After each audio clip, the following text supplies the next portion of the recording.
I'll give you the floor first. You're a resident Clipper fan. What did you think about the Clippers having their exit meeting, I guess, with Doc Rivers, and instead of it being an exit meeting for the year, it's the exit meeting for good? That Doc Rivers is no longer the coach of the Los Angeles Clippers, TJ. I'll give you the floor on that first before I give you my 2 cents here. I hate to see someone lose their job, of course. First and foremost. I'm not that person. Doc Rivers, great human being. Yes. Great coach. I just wonder if, you get to a certain point when it's time. The voice doesn't resonate as loudly and as strongly. I mean, now that being said, this is pretty much a new squad that he was dealing with this year. But something went horribly wrong, and I don't know if it was in the locker room. We saw what happened on the court. Something had to change. We had such high expectations. People were betting on the Clippers for the first time in a long time. Someone had to answer for that meltdown, and it comes from the coach. It's the coach. It comes from the top. Like I said, 7 great seasons. Love Doc Rivers, but maybe it was time for a change. We're going to see. It depends on who they bring in next. This next coaching move is going to be very, very crucial. Well, I agree with you on that. A lot of the names coach being thrown out, man. Why wouldn't you want this job? A lot of big names being thrown out. I think Phil Jackson is the most ludicrous name that could be possibly thrown out. Well, I don't disagree with that, but Jeff Van Gundy is a name that's getting a lot of No, I know. run Van Gundy's getting a lot of, like that D'Antoni can wind up elsewhere, and Van Gundy can wind up here, and Doc Rivers winds up, like D'Antoni goes to Philly, and Van Gundy shows up here, and Doc shows up there in Houston. Right. Hey, if I'm Doc Rivers, and he hasn't asked, and I haven't spoken, if I'm Doc, I just live out here on the left coast. He's got 2 more years play golf, getting paid. Go play golf, and I think ESPN would fall all over themselves for him to show up in studio and call some games for him. All over. Certainly if Van Gundy departs, oh my gosh. So he could just sit back. And then you look at what he did for the Clippers. Look, I mean, the problem with what you're seeing on the board is the last line. All right, for a team that never made it to a conference finals, and Rivers never did either, with the teams like Chris Paul and Blake Griffin and DeAndre Jordan and the current iteration of it, and the fact that that's whole history of this team, that he never made it and lost in the worst possible way, 3-1. But as you up 3-1 and then losing, as you recounted the Friday before in a higher register segment, TJ, going into the eventual collapse against the Nuggets, there were a lot of things that happened that Rivers could not control, like Chris Paul's hamstring. That's the only way to describe some of this stuff. Like, say, it was beyond his control, some of the reasons why they didn't make it to the conference finals. Mm-hmm. So it's not all his fault. Definitely and not. In terms of not his fault this year, you could say it's a coach's fault that Paul George,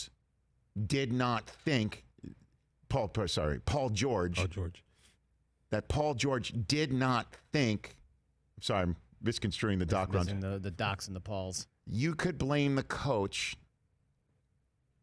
for one of his star players in Paul George, that you could blame the coach. Let me say it one more time. Jameis Winston. I'm in that vortex. Deshaun Watson. All right. You could blame the coach that one of his star players in Paul George, who they acquired for a king's ransom, because the guy they wanted, the game changer they needed, designated that guy and Paul George as his running mate. He selected him as his running mate. Handpicked. And the Clippers gave up a king's ransom to make it all happen.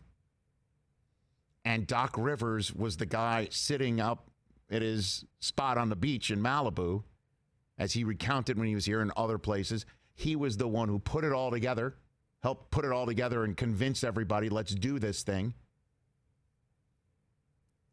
You could blame the coach, I guess, that guy said this year really wasn't the year all along anyway. Because I guess the coach needs to motivate his players.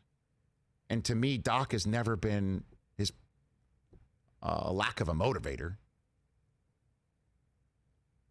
So what ended up happening for me, and I don't know what happened internally, but when one of the guys that you put every egg into his basket and he gives you just 2 years to win it, at the end of the first one says we didn't spend enough time together even though they were quarantined on top of each other for weeks, to the point where this player also said it's a depressing, anxious, anxiety-ridden experience, which I totally understand. But he himself was staring into the void of being around everybody. And then at the end of the run that ends so horribly wrong on the scoreboard, says this wasn't the year anyway. I'm not going to pin that on the coach. You just went higher register. I know, but I will say it again then. I will not pin that on the coach. Some guys don't have it. And it looks like Paul George doesn't have it, as NBA Twitter was reveling in when George and the rest of the Clippers did not get it. Unfortunate for Doc. Now, he deserves part of the blame. He's the coach, and you could sit here about defensive sets, offensive sets, and, you know, the collapse. He is also the guy who had sixth-year players of the year 3 straight years in a row. Mm-hmm. Coached those guys up. Coached up the other guys worthy enough that the Oklahoma City Thunder said, we'll take them. I mean, again, I'm a Doc Rivers defender, especially since what wasn't on the board for what Doc Rivers contributed to the Clippers. I know where What's you're going. not on the board is what he did in this town in 2014 when that execrable, look it up if you need to, execrable human being of an owner finally showed his true self, or had it shown because his girlfriend recorded him saying the worst possible things. That when that happened in this town and ripped this town in two, for a team that supposedly doesn't mean anything in this town. He was amazing when Donald Sterling finally got the gate. Doc was amazing.